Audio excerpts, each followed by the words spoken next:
Good morning mga kadabs. Nandito kami ngayon sa may bundukan. Alam ba? Ito. Bundukan, Bukawi. Itong unit na to, hindi ko na mention yung brand. Pero ang as per concern ni customer, walang lamig yung unit. So, binuksan namin yung front cover. Tapos binuksan din namin dun sa flare union. Nag-check kami dun sa flare union. Eventually wala namang leak. Ayan. By the way nga pala mga kadabs, kasama ko nga pala yung partner ko ngayon, si Jay Alhambra. Sir, kaway-kaway naman.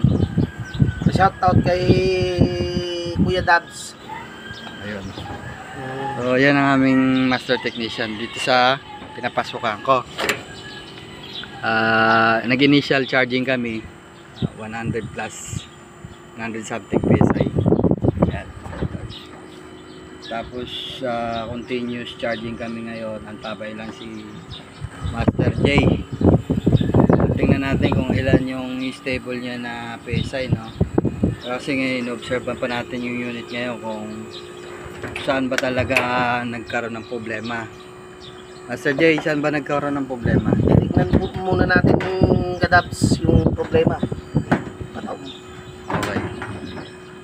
Observe ulit. Tingnan. Mga kadabs, pag nagcha-charging kayo, hence ito ay suction line, liquid dapat ang pinapasok nito. Kaya yan, pinapataob ni Master J.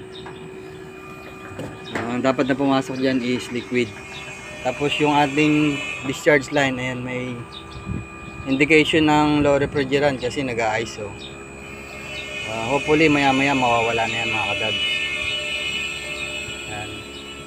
Tapos nagra-ramp up na si compressor kasi patuloy na nag-charge ng freon. Masa tayo na ma-troubleshoot, ma-fix natin ang problema na ito mga kadabs para sa customer. For the meantime, yun lang muna mga kadabs. Standby po muna. Tapos update ko po kayo ulit mamaya doon sa naging troubleshooting, kung ano naging problema, at saka yung final na repair ni Master J. Tinitingnan niya.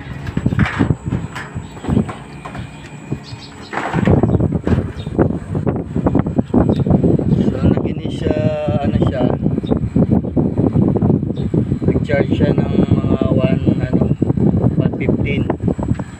Ayan, steady nyo muna sa 115. Ba-fluctuate kasi yung needle natin mga katabs. Gumagalaw-galaw, dapat steady lang yan. Gumagalaw-galaw. Pag gumagalaw-galaw, indication nyo na may leak ang system. Pag gumagalaw-galaw yung needle, yan mga katabs, malikot yung needle. Kaya tinitrace pa ni Master J kung saan ba talagang leak. Yan, nilagyan niya ng Joy. Joy po ginagamit namin pang pang tracing ng leak kasi maganda po yun. Makikita talaga kahit micro leak, bubula siya. Standby siya sa PSI. Niigpitan ni Master J yung ating flare union, baka dyan maluwag, baka dyan naglilik, baka may micro leak. Ayan mga kadabs, nigpitan ni Master J.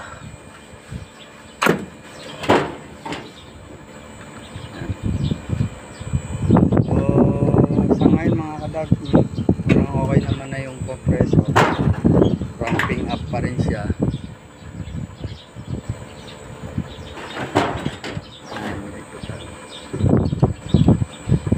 Na namin mamaya ng amperahe mga kadabs.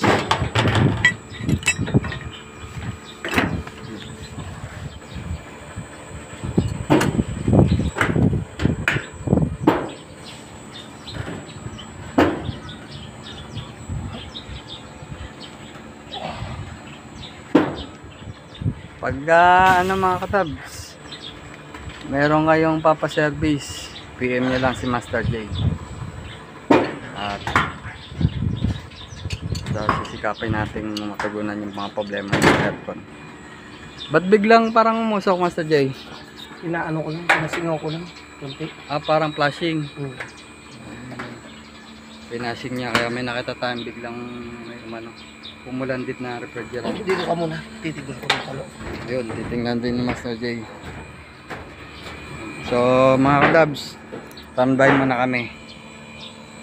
Update ko kayo mamaya sa outcome ng ating troubleshooting dito sa unit na to. Ayan ang LED niya.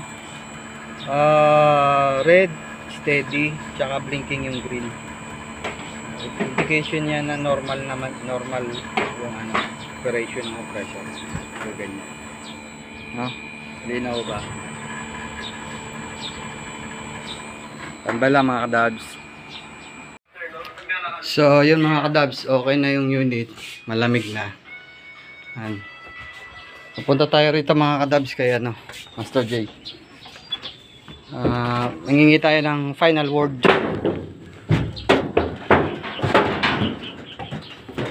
Ayan, sinasarado na ni Master J. Ako na magsasara niyan, sir. Sir, final word lang, sir. Saan nagkaroon ng leak? Sa ano mga player? Sa flare. Oo. Ayan, yan po yung mga flare. Kung kayo po hindi nyo pa pamilyar, ito po yung mga flare. Ayan. So, dyan po nagkaroon ng leak. Konting leak lang. Yun. Tsaka possible din dito. Okay. Possible nagkaroon ng leak dito sa mga flare. So, yan lang naman ang ginalaw ni Master J. Hinigpitan niya yung mga flare. Diba doon, wala na kaming ginawa mga boys. So, with all full honesty naman yung gawa namin. Na-resolve yung problema ng AC na to. Bumalik na yung lamig.